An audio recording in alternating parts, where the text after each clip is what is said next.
출애굽기 20장 12절에서 17절. 내 부모를 공경하라.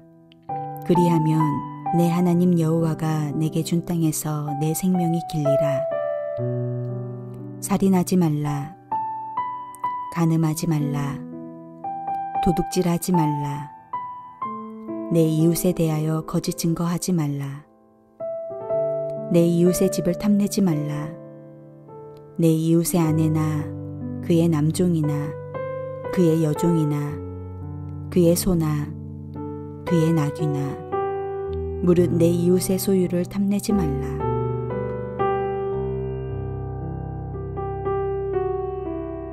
십계명의 9번째 계명은 거짓 증거하지 말라입니다. 대충 본다면 몰라도 순종할 마음을 먹고 진지하게 바라보는 십계명은 많이 부담스러운 주제입니다. 매 계명마다 감당하기 어려운 내용들이 늘 등장해서 우리를 당혹스럽게 만듭니다.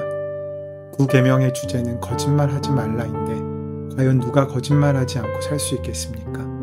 이것은 거의 불가능하다고 여겨지는데 그렇다면 성경에서 말하는 거짓말의 의미가 무엇인지 우리가 한번 살펴보겠습니다. 거짓 증거하지 말라 앞에는 내 이웃에 대하여 라는 단서가 붙어 있습니다. 십계명은 개인이 아닌 공동체에게 주어졌습니다. 이것은 한 개인의 윤리구범을 넘어서 공동체의 거룩함을 유지하기 위한 장치였던 것입니다.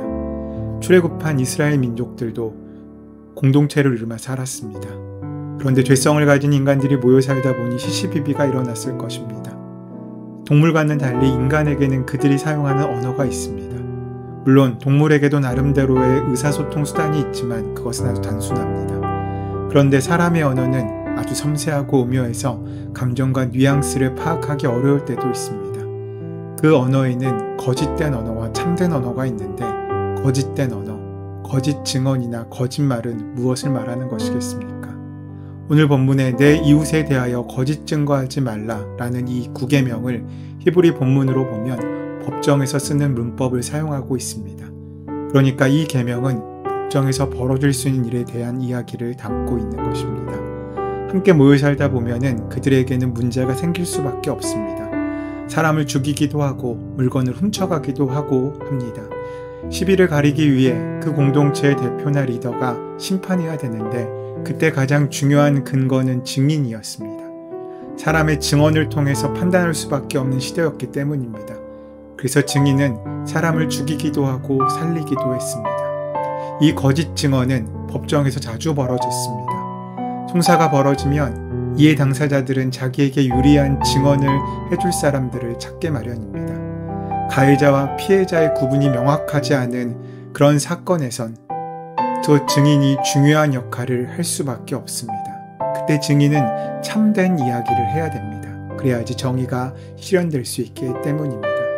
그래서 법정에선 증인들에게 사실만을 증언하겠다라고 선서를 하게 합니다. 사실에 입각할 때 그 증언은 참되지만 이해관계를 반영할 때는 참되기가 어렵습니다. 성경은 거짓 증거가 신뢰사회의 토대를 허무는 작은 여위임을 잘 알고 있기에 거짓 증거를 엄중히 금지하고 있으신 것입니다.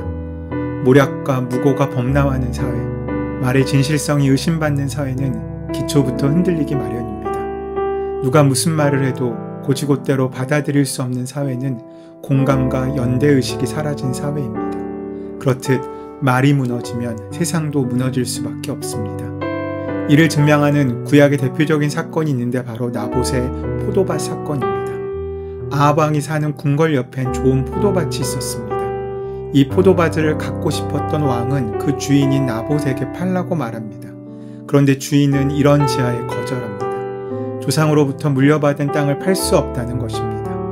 이에 화가 난 아합은 궁궐에 돌아가서 식음을 전폐하고 들어 누웠습니다. 그때 아내 이세벨이 아합 왕의 이야기를 듣고 해결사로 나서서 나봇을 음해합니다. 저 사람이 왕을 모독하고 하나님을 모독했다라고 말합니다. 당시 하나님을 모독한 죄는 사형이었습니다. 이세벨은 돈으로 증인을 사서 법정에 세워 위증하게 만들었고 결국 나봇은 죽습니다. 위증자들을 매수해서 사람을 살해하는 끔찍한 일이 벌어진 것입니다. 사실 예수님의 십자가 처형도 종교 귀족들의 거짓 증언이 초래한 사건임을 우리는 잘 알고 있지 않습니까? 그래서 성경은 죽일 자를 2사람이나 3사람의 증언으로 죽일 것이요 한 사람의 증언으로는 죽이지 말 것이며 라고 분명히 말씀하고 있습니다. 사람의 생명은 중요하기 때문에 사형에 해당하는 범죄가 벌어졌다고 해도 한 사람의 증인만으로는 그 죄를 물을 수 없다고 못 박았습니다. 이 법은 처벌의 목적이 있는 것이 아니라 혹이 있을 오해를 방지하기 위함이었습니다. 오늘 본문에 거짓 증거하지 말라라는 계명을 적극적으로 바꾼다면 참된 말을 하라가 될 것입니다. 무엇이 참된 말입니까? 사람을 살리는 말, 사람을 세우는 말이 아니겠습니까? 그런데 우리의 현실은 어떻습니까? 살리는 말이 아니라 죽이는 말이 넘치고 세우는 말이 아니라 무너뜨리는 말이 넘쳐나지 않습니까? 자기와 생각이 다른 이들에게 제멋대로 심판하며 그들의 이름을 함부로 부른 일들이 많습니다. 좌파니 종북이니 우파니 수군이 하면서 우리는 반대 진영에 속한 사람들과의 소통을 거부합니다. 말이 사람과 사람 사이를 이어주는 다리가 아니라 그들을 갈라놓게 돼버린 흉기가 되어버린 것입니다. 채찍에 맞은 상처는 피부에 남지만 혀로 맞은 자국은 골수에 남는 법입니다. 피부에 남은 상처는 시간이 지나면 아물지만 우리의 골수에 남은 혀로 맞은 그 상처는 시간이 지날수록 더욱더 커져날 수밖에 없습니다. 말에 맞은 상처는 잘 아물지도 않습니다. 말이 이 지경이 된 데에는 말을 다루는 이들의 책임이 큽니다. 언론과 교육과 종교의 언어가 타락했습니다. 진실과 사랑과 믿음을 이야기하지 않고 세상의 처세와 폭력을 이야기하는 시대가 거룩할 순 없습니다. 그 중에 제일 무서운 거짓말 중에 하나는 불의 앞에서 침묵하는 것과 남에게 침묵을 강요하는 것입니다. 이런 거짓말은 국가적으로 벌어질 수도 있고 교회 안에서 일어날 수도 있습니다. 아주 무서운 거짓말이 은혜라는 이름으로 벌어질 수도 있음을 우리는 기억해야 합니다. 침묵하는 것은 어떻게 보면 가장 적극적인 거짓말입니다. 누구든지 저주하는 소리를 듣고서도 증인이 되어 그가 본 것이나 알고 있는 것을 알리지 아니하면 그는 자기의 죄를 져야 할 것이라고 레위기서는 우리에게 분명히 말씀하고 있습니다. 인류가 거짓에 속아 타락한 이후부터 이 세상은 거짓 세상이 되었습니다. 행복을 찾아 이길저길 기웃거리지만 거짓투성이입니다.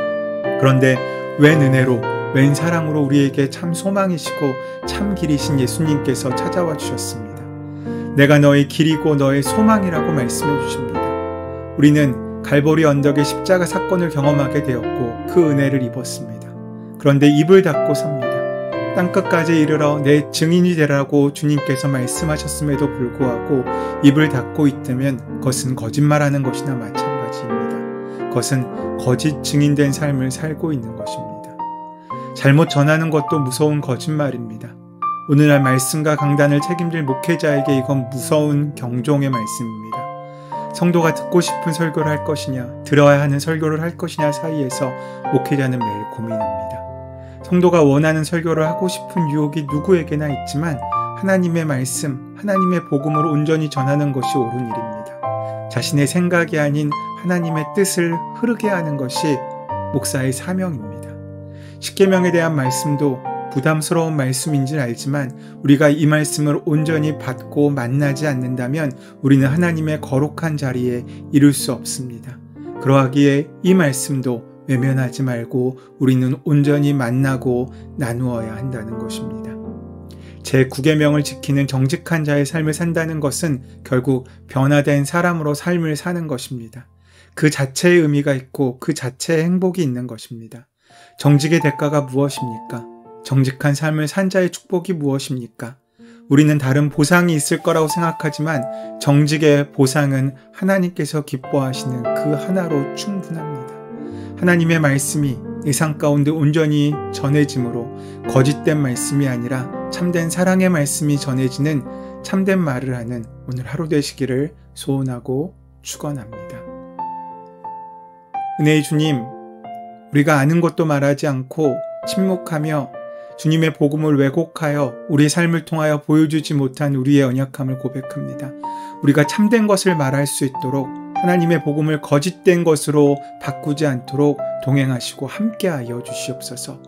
우리 주 예수 그리스도의 이름으로 기도드립니다. 아멘. 이제 오늘 허락하신 말씀을 함께 깊이 묵상하심으로 오늘 나에게 주시는 말씀으로 만나시기 바랍니다. 우리의 삶의 모든 문제와 간구도 하나님께 온전히 맡기시고 함께 기도하는 시간 가지도록 하겠습니다. 함께 기도합니다.